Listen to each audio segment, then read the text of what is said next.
Hello, everyone. So, a common question that we get for the students is how much should be the minimum wage? And that is what we're going to answer today. So, it's not a single answer because it depends. So, just to start with, something that is really important for you to know, it's about which organization is the one who makes sure that all the regulations as an employee and employer are okay. So the Fair Work Ombudsman is the official organization from Australians who makes sure that you as an employee or as an employer follows all the responsibilities. So even that you are an international student, you have the same benefits and responsibilities than an Australian, all right? Minimum wage is, we can say that is classified in three things that are relevant. So the first thing important to mention, it's about the hours.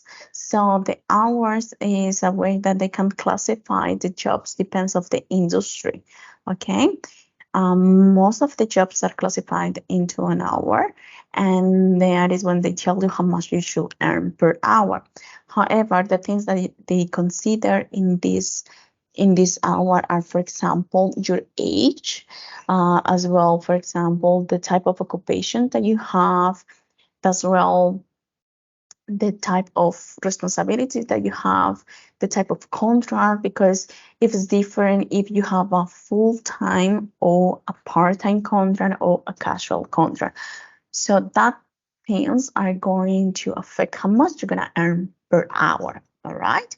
And as well, the responsibilities they classify by levels, okay? Because even if you are in the same industry, like restaurant industry, of course, it's different if you are a waitress or if you are a supervisor. Okay. Then we have the enterprise agreement, which is an exception of an hour, but more than exception is mean that the terms and conditions for that specific company are a little bit different. However, shouldn't be less. You shouldn't get less money than in an hour, all right?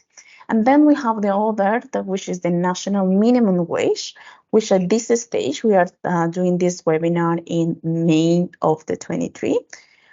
This stage, the minimum wage is $21.38. However, the Fair Work Ombudsman, they review the minimum wage and they make the new changes and they increase the minimum wage every year in July, which is mean this year in July those rates are going to change. All right.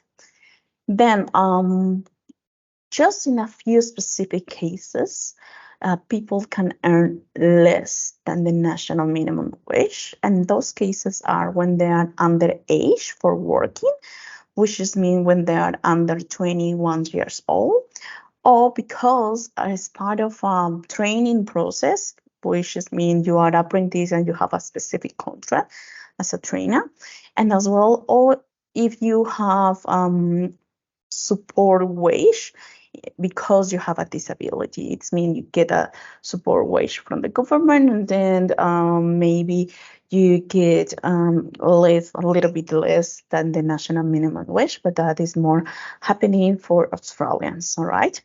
However, as a general speaking for international students, yes, if you are under 21 years old, you can have a little less than the normal rate. However, there is a page where you can check how much should be. That is based on the normal rate and depends of your age. There is a relation where you can find out how much it's going to be. And of course, if at this stage you are 18, it's going to be one rate.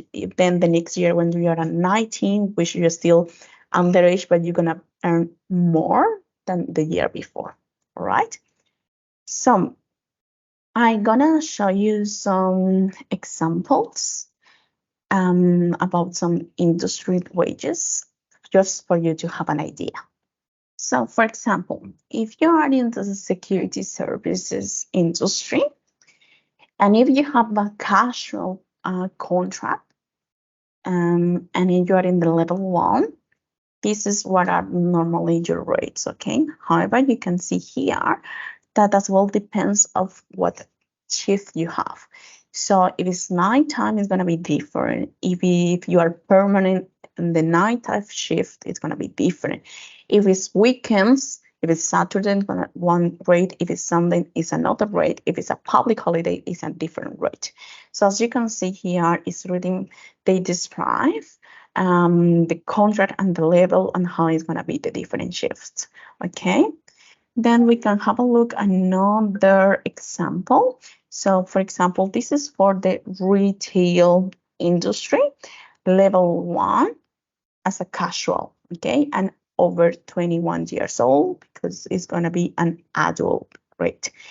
So normal hours and the minimum ordinary rate is going to be 29.23. However, if it's weekdays and after 6, it's going to be different, which is $35. And if it's Saturdays or Sundays, as you can see, it's going to be different as well.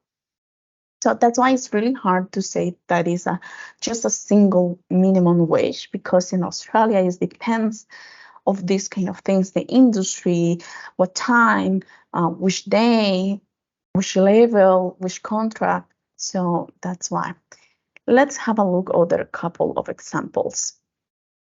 All right, for example, this is in the restaurant award, and as you can see now, the level change. It's not level 1, it's level 2, but it's still adult casual rate. So ordinary hours is going to be 28.46, but weekends it's going to be 34 with 16 cents per hour. Okay. Then we have another industry which is similar than a restaurant, but this is specific for fast food. So it's still a restaurant, but the type of restaurant is different. So in this case, it's fast food. So this is level 1 and it's a casual rate. So as you can see here, it's different rates that we were showing before, even that is still with food, but it's different type of restaurants. So in this case, the normal rate is going to start from the 29 per hour, but if it's weekends or public holidays, it's going to be much more. So I know that it's so many hours and so many levels, and it depends on the contract. So the best way is if you go to the Fair Work Ombudsman website, because you are not sure or you don't know yet what is going to be the hour. So that is a really useful tool that you can use that is called the calculator, pay calculator. And here, if you answer those questions, some questions that you're going to have an idea, all right? So for example, if you know the hour, if it's the fast food hour or not, in case that you don't know anyway, you can keep going and you can answer in selecting here depends of the industry, and this tool is going to help you to have an idea how much you should earn according to the job that you're going to apply. All right. Normally, when you apply for a job anyway, they're going to give you a copy of the Fair Work Ombudsman, and as well, they're going to let you know under which hour you have, or if the company has, for example, a specific enterprise agreement. Okay. Anyway, you are always welcome to contact us in case that you have any question. And as well, here, the good thing about the Fair Work Ombudsman is that you can even translate. If you can see here, they have different languages where you can translate the whole thing, and they have different tools and information that you can access for free. And you can, in case that something is going wrong in your workplace, you can contact them directly, which is going to be confidential and free. And if you want to communicate that maybe your level of English is not that good enough to provide the information, you can as well get a free translator. All right. So I hope this information is going to help you to understand a little bit better how it's working the different wages here in Australia. And anyway, please check the description. We're gonna leave there some of the key links that you need to use, and you are welcome to contact us if you have any further question or leave it in the comments. Thank you. Bye bye.